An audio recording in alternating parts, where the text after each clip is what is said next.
Germany के chancellor Friedrich मर्ज ने आज तंज कसते हुए कहा कि व्लादिमीर जेलेंस्की को यूक्रेनी जनता के गले यूक्रेनी क्षेत्रों को व्लादिमीर पुतिन को सौंपने की बात कैसे उतारनी चाहिए। मर्ज ने जेलेंस्की को सुझाव दिया कि वे क्षेत्रीय रियायतों को यूरोपीय संघ में शामिल होने की संभावना से जोड़ दें, यानी एक के बिना दूसरा संभव नहीं। और ऐसा मानो ये जेलेंस्की नहीं बल्कि यूरोपीय संघ चाहता है। लेकिन समस्या यहां यह है कि इसी फ्रेडरिक मर्ज के अनुसार राष्ट्रपति जेलेंस्की द्वारा व्यक्त की गई 1 जनवरी 2027 से पहले यूक्रेन के यूरोपीय संघ में शामिल होने की योजना बहुत ज्यादा आशावादी है। उनका मानना है कि 2028 तक भी शामिल होना असंभव है। इसी बीच अन्य यूरोपीय अधिकारी एक स्वर में कह रहे हैं कि यूक्रेनी सशस्त्र बल यूरोप के लिए रूसियों से बचाव का बेहतरीन साधन बन सकते हैं। जैसा कहा जाता है, बड़े विवादित बयान देने की बजाय मैं सुझाव देता हूं कि हम सब मिलकर विस्तार से समझें।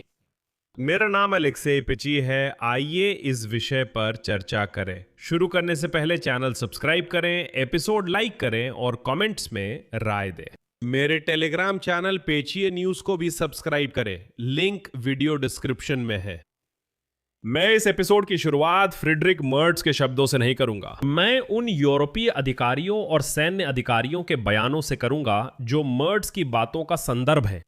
आज यूरोपीय रक्षा आयुक्त एंड्रियुस कुबिलियुस ने कहा कि जब तक यूक्रेन की जीत की यथार्थवादी योजना नहीं बनती, तब तक उसके पुनर्निर्माण की योजना पर चर्चा करना व्यर्थ है। इसीलिए वो यूरोपीय संघ से अभी तुरंत यूक्रेन को हर क्षेत्र में सबसे पहले मोर्चे पर मदद बढ़ाने का आह्वान करते हैं। आगे कुबिलियुस का उद्धरण है, अगर न्यायपूर्ण शांति के लिए कोई यूरोपीय रणनीति नहीं है तो यूक्रेन के पुनर्निर्माण की रणनीति भी बेकार है। यूक्रेन के सफल पुनर्निर्माण के लिए जरूरी है कि वो जल्द से जल्द यूरोपीय एकल बाजार से जुड़े। यूक्रेन का यूरोपीय संघ में एकीकरण हमारा रणनीतिक और जीवन के लिए जरूरी हित है, और ये सीधे हमारे उस रणनीतिक हित से जुड़ा है कि निकट भविष्य में हम रक्षा करने में सक्षम हों और संभावित रूसी हमलों को रोकने के लिए तैयार रहें। यह जरूरी है कि आज ही यूक्रेनी और यूरोपीय रक्षा औद्योगिक क्षमताओं का एकीकरण किया जाए। इसी समय नाटो की सैन्य समिति के प्रमुख एडमिरल ज्यूसेप्पे काबो ड्रागोने ने कहा कि आज यूक्रेन सुरक्षा का प्रदाता बन गया है और नाटो के साथ संयुक्त अभ्यासों में यूक्रेनी सैनिक गठबंधन बलों के लिए प्रशिक्षक बन रहे हैं। एडमिरल ने कहा कि यूक्रेन पहले से ही सुरक्षा में बड़ा योगदान दे रहा है। एडमिरल ड्रैगन ने जोर देकर कहा कि यूक्रेन जो मोर्चे पर अत्यंत व्यस्त है, फिर भी संयुक्त विश्लेषण, प्रशिक्षण और शिक्षा केंद्र के माध्यम से नाटो को विशाल अनुभव साझा कर रहा है। अब मैं एडमिरल का एक उद्धरण पेश करूंगा। ये एक बहुत ही आम प्रथा है। यूक्रेनियन ड्रोन से मुकाबले के अभ्यासों में काल्पनिक दुश्मन की भूमिका निभाते हैं, और मुझे कहना होगा हमें कई चौंकाने वाले अनुभव हुए, क्योंकि उन्होंने खुद को एक बहुत ही गंभीर दुश्मन के रूप में साबित किया। हम यूक्रेन से सबक ले रहे हैं और उन्हें अपना रहे हैं। पर्शियन खाड़ी में वे स्थानीय देशों को ईरान के हवाई हमलों से निपटने में मदद कर रहे हैं। तो अब यूक्रेन वास्तव में सुरक्षा का प्रदाता बन गया है। और अब ऐसा लगता है कि अगर सब कुछ ऐसा है तो यूरोपीय संघ यूक्रेन को अभी तक नए सदस्य के रूप में क्यों नहीं स्वीकारता। इसके बजाय 20 अप्रैल को फाइनेंशियल टाइम्स ने लिखा कि फ्रांस और जर्मनी यूक्रेन को अंतरिम दर्जा देने के पक्ष में है, यूरोपीय संघ में शामिल होने के रास्ते में, यानी आंशिक एकीकरण और प्रतीकात्मक रियायतों के पक्ष में, बिना संगठन के पूर्ण सदस्य के मुख्य अधिकारों के।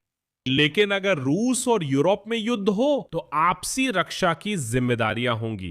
और इसी संदर्भ में आज जर्मनी के चांसलर फ्रीडरिक मर्ज ने कहा कि शांति समझौते के तहत यूक्रेन को अपनी कुछ जमीन पर नियंत्रण खोने के लिए राजी होना पड़ सकता है। उनके अनुसार राष्ट्रपति व्लादिमीर जेलेंस्की ऐसी रियायतों को यूरोपीय संघ में शामिल होने की संभावना से जोड़ सकते हैं।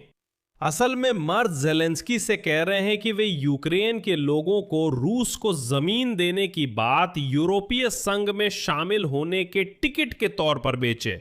आगे मर्ज का ऐसा बयान है जो आपको हैरान करेगा। एक निश्चित समय पर यूक्रेन युद्ध विराम समझौते पर हस्ताक्षर करेगा। एक निश्चित समय पर उम्मीद है शांति समझौता भी होगा। तब ऐसा हो सकता है कि यूक्रेन का कुछ हिस्सा अब यूक्रेन का ना रहे। अगर राष्ट्रपति ज़ेलेंस्की ये बात अपने नागरिकों तक पहुंचाना चाहते हैं और इसके लिए बहुमत हासिल करना चाहते हैं और उन्हें इस पर जनमत संग्रह कराना है, तो उन्हें अपने लोगों से ये भी कहना होगा कि मैंने आपके लिए यूरोप का रास्ता खोल दिया है। मतलब बात यह है कि मर्ट्स असल में यूक्रेनियों को बस मजबूर करने का सुझाव दे रहे हैं। यूरोपीय संघ की काल्पनिक सदस्यता के लिए अपनी जमीन खोने को स्वीकार कर ले। क्यों काल्पनिक है, अभी समझाता हूं। फ्रीडरिक मर्ट्स ने कहा कि यूक्रेन के यूरोपीय संघ में 1 जनवरी 2027 तक शामिल होने का विचार, जिसे राष्ट्रपति व्लादिमीर ज़ेलेंस्की ने सामने रखा है, बहुत ज्यादा आशावादी है। उनका मानना है कि 2028 तक भी सदस्यता मिलना असंभव है। साथ ही मर्ट्स ने वो कहा जो कम लोग सुनना चाहते हैं, लेकिन यही सच है और सभी को स्वीकार करना चाहिए ताकि भ्रम ना रहे। आगे मर्ट्स का एक और उद्धरण दूंगा। ज़ेलेंस्की ने 1 जनवरी 2027 को यूरोपीय संघ में शामिल होने का प्रस्ताव रखा। यह संभव नहीं है। यहां तक कि 1 जनवरी 2028 भी अवास्तविक है। मैं अत्यधिक उम्मीदों से सावधान करना चाहता हूं। जब तक युद्ध चल रहा है, देश यूरोपीय संघ का सदस्य नहीं बन सकता और सदस्यता से पहले यूक्रेन को सभी आवश्यक शर्तें पूरी करनी होंगी, खासकर कानून के शासन के सिद्धांतों का पालन सुनिश्चित करना और भ्रष्टाचार के खिलाफ लड़ाई में महत्वपूर्ण प्रगति हासिल करनी होगी। आगे मैं कहूंगा कि यूक्रेन रूस संघर्ष के शांतिपूर्ण समाधान के लिए यूक्रेन को क्षेत्रीय रियायतें देनी पड़ सकती हैं और ये मुद्दा जनमत संग्रह की मांग कर सकता है। इसके लिए जरूरी है कि यूक्रेन के लोग यूक्रेनी क्षेत्रों को रूस को देने के पक्ष में वोट करें और व्लादिमीर ज़ेलेंस्की को सत्ता में रखें। यूरोपीय संघ की ओर से यूक्रेन की सदस्यता की संभावनाओं को लेकर गारंटी देने के लिए तैयार है। हाँ, खुद सदस्यता नहीं, बल्कि इस बात की संभावना कि कभी भविष्य में यूक्रेन यूरोपीय संघ का सदस्य बन सकता है। यहां मैं विराम देता हूं। अपनी राय नीचे कमेंट करें, चैनल सब्सक्राइब करें, बेल आइकन दबाएं और लाइक करें।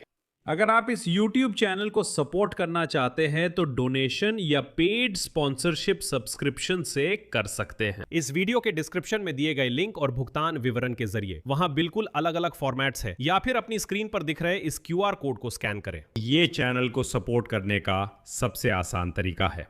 इसके लिए मैं आभारी रहूंगा। अपना ख्याल रखें। अलविदा।